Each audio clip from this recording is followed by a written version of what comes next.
राधा स्वामी जी। आज के सत्संग की वाणी श्री गुरु अमरदास जी की है।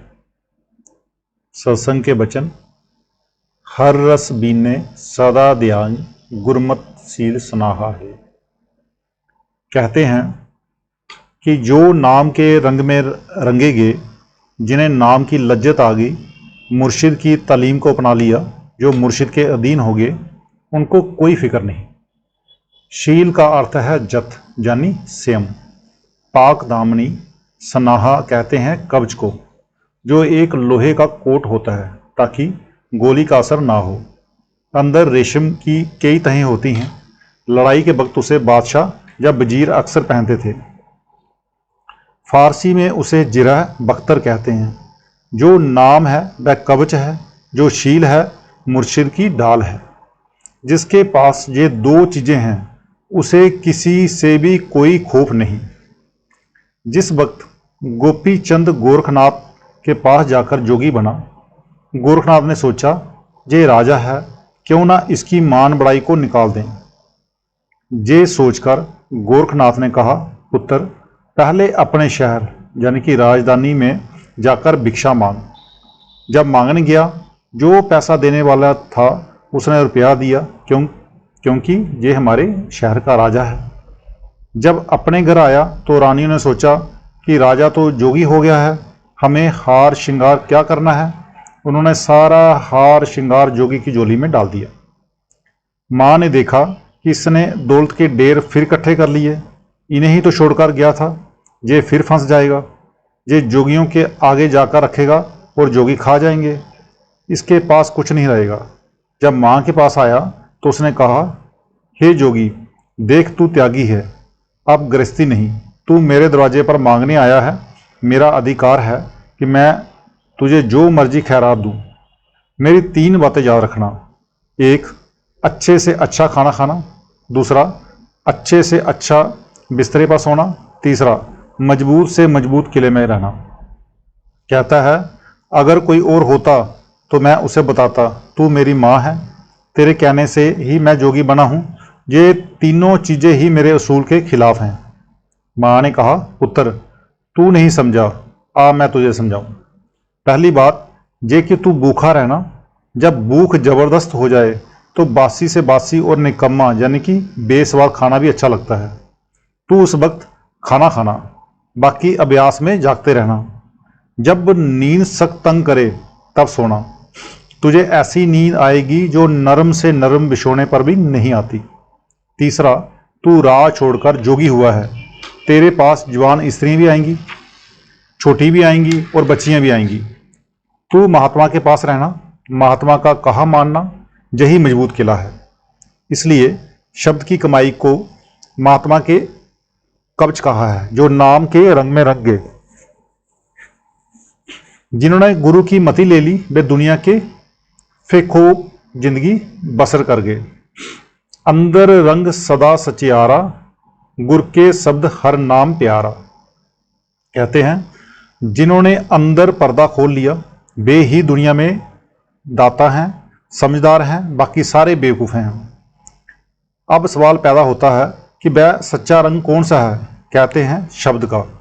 गुरु ने शब्द दे दिया, हमने शब्द की कमाई की, वह प्यारे से प्यारा नाम अंदर प्रकट हो गया। अब कहते हैं कि हर एक आदमी के अंदर 5 शब्द बज रहे हैं। जो मालिक से मिलने की राह है वह एक ही है, वह सबके अंदर है और वह परमात्मा की बनाई हुई है। किसी बलि, अवतार, पैगंबर या महात्मा ने उसे नहीं बनाया। हम ना उसे घटा सकते हैं, ना बढ़ा सकते हैं और ना ही बदल सकते हैं। फिर ये सनातन यानी कि अनादि से सनातन है। इसीलिए संत कहते हैं कि लोग सनातन को नहीं समझते। अगर विचार करें तो नीम तक सनातन चला जाता है, विचार ना करें तो उनकी मर्जी। अंदर जो शब्द है वेद उसे नाद कहते हैं, ऋषि मुनि आकाशवाणी कहते हैं और मुसलमान बांगे आसमानी, कलामे इलाही और निदाए आसमानी कहते हैं। सतलोक तक हर एक मंजिल पर ये एक शब्द है। किसी मुकाम पर चेतन माया मिल गई, इससे नीचे ब्रह्मा और माया हैं। वहाँ शब्द का रंग और है, नीचे आकर माया प्रबल है और शब्द गुप्त है। शब्द तो एक ही है, मगर जैसा जैसा देश है वैसी वैसी उसकी कैफियत यानी कि हालात है। जो वर्णात्मक है वह जहाँ दोनों आंखों तक खत्म हो जाता है। आगे तुरीया पद में सूक्ष्म शब्द है, ब्रह्मा में कारण शब्द है, इससे आगे पार ब्रह्मा का शब्द है। जब ये तीनों देश शब्द के जरिए पार हो जाते हैं तब आगे सोहम का देश आ जाता है। सोहम का अर्थ है जो तू है सो मैं हूँ।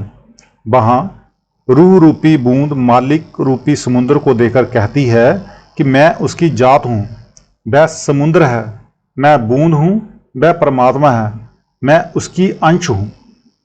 जो पार ब्रह्मा में गए वे कहते हैं कि हम उसके अंश हैं, और जो सचखंड गए हैं वे कहते हैं कि हम इसके अंश हैं। अब ब्रह्मा है दूसरा दर्जा और सचखंड है पांचवा दर्जा। जो ब्रह्मा पद में गए हैं वे भी सच कहते हैं, मगर उनकी अपनी अपनी रूहानी तरक्की में बहुत फर्क है। इस तरह जिसने प्राइमरी पास की वह भी कहता है कि इल्म ला इंतहा है, यानी इसका कोई अंत ही नहीं है। और जिसने एमए का इम्तिहान दिया है वह भी कहता है इल्म ला इंतहा है, मगर उनमें लियाकत का फर्क है। नौ निद नाम बसया गट अंतर, छोड़िया माइया का लाहा है। कहते हैं 9 निधियां 18 सिद्धियां सारी खुशियां सारी शांति देने वाला नाम है। कहाँ है? गट में। गट कहाँ है? ये सिर की ओर इशारा करके उल्टा रखा हुआ गड़ा है।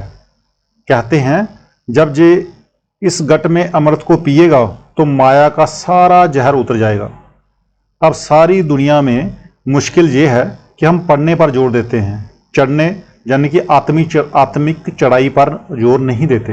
अब कहते हैं कि क्या किताबें पढ़ने से मुक्ति होती है? कभी नहीं।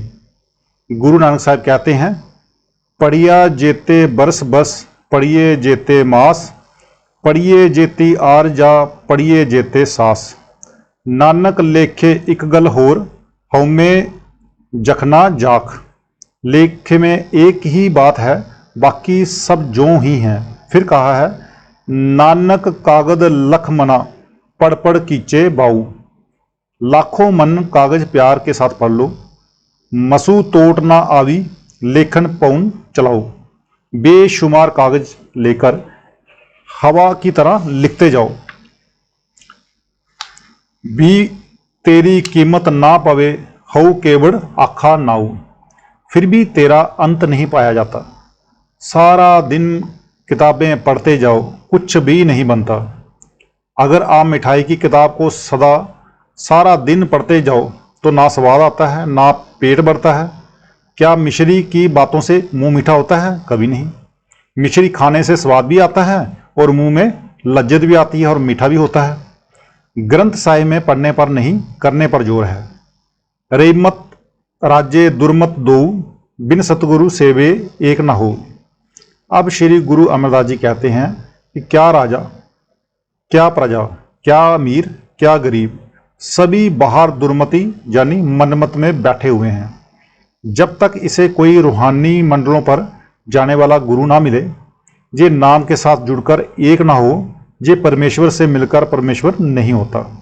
बिना नाम बिना पूरे गुरु के ना कोई अंदर गया है और ना ही जाएगा।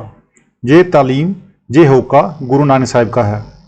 अब जो हमारे भाई धर्म पुस्तकें पढ़कर कहते हैं कि हम अंदर जा चुके हैं, बेशक लोग गुस्सा होंगे, लेकिन असलियत यही है कि उनका ख्याल गलत है। पोथियों में नाम की महिमा है, नाम नहीं। गुरु नानक साहब कहते हैं कि नाम बड़ा ऊंचा है, वह लिखने पढ़ने बोलने में नहीं आता। वेद शास्त्रों ग्रंथ पोथियों से हमारा प्यार क्यों है? जब हम उन्हें पढ़ते हैं तो वे हमें खींचते हैं, नाम की तरफ ले आते हैं। एक ध्यान सदा सुख पाई, निश्चल राज तिनाहा है। कहते हैं जो पर्दा खोलकर ऊपर जाते हैं, एक नाम के साथ अपनी आत्मा को जोड़ते हैं। अगर सुखी हैं तो वे, अगर खुशी है तो उनको, अगर जन्म सफल है तो उनका रूह रूपी कतरा करोड़ों खंडों ब्रह्मांडों से परे परमात्मा रूपी समुद्र में मिलकर समुद्र हो गया। क्या कहते हैं गुरु साहिब? नाउ हमारा अचरज कहिए, हम होते अचरज रवानी, सिफ्त हमारी सब मूर्त माही, जोत सगल महितानी।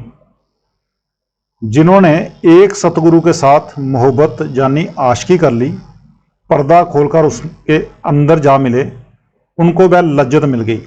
बाकी जो जाति पाति हैं वे हमारी बनाई हुई हैं, परमात्मा ने कोई जाति पाति नहीं बनाई। एक सत्संगी कहते हैं, हजूर ये व्यवस्था क्यों बनाई गई? महाराज जी कहते हैं, जो कोई नेक हुआ उसे ज्ञानी ब्राह्मण कह दिया, जो जोर वाले हुए उन्हें क्षत्रिय कह दिया, जो दुनिया के काम काज वाले हैं उन्हें वैश्य कह दिया, जो और नीचे दर्जे का काम करने वाले थे उन्हें शूद्र कह दिया, जो ब्रह्मा ज्ञानी हैं वे जाति पाति को नहीं मानते, और जो जाति पाति के पाबंद हैं वे ज्ञानी नहीं। जब अंदर ये नाम प्रकट हो गया तब कोई जाति पाति नहीं रहती। जो ऋषि मुनि हुए हैं, जब उनके खानदान की खोज करोगे तो क्या निकलेगा? उनके माँ बाप की खोज करोगे तो क्या निकलेगा? कोई नहीं किसी जाति से आया है, वो तो कोई कहीं से आया है। नारद जी खुद कहते हैं कि मैं कहारिन का बेटा हूँ, मेरी माँ मुझे साधुओं के पास ले गई और मैं उनकी जूठन खाता रहा। अब कहते हैं कि इसका फर्ज है कि जे सतगुरु से मिलकर उसे अपने अंदर प्रत्यक्ष कर ले। अंदर सीधी सड़क है, सतगुरु कहता है कि सीधे चले आओ। जब हम बाहर कहीं रास्ता भूल जाते हैं तो गाड़ी की आवाज़ जब मुर्गे की बांग के पीछे पीछे चले जाते हैं, फिर आबादी आ जाने पर रास्ता पूछ लेते हैं। इसी तरह शब्द की आवाज़ है और वह अंदर हर मंजिल पर रहनुमाई यानी कि मार्गदर्शन का काम करती है। ये शब्द आकाश और पवन दो तत्वों से मिलकर बना है, मगर जो शब्द अंदर है वह असली है और सारे खंडों ब्रह्मांडों का मालिक है। आज का सत्संग इतना ही, मिलते हैं कल के सत्संग में। राधा स्वामी जी।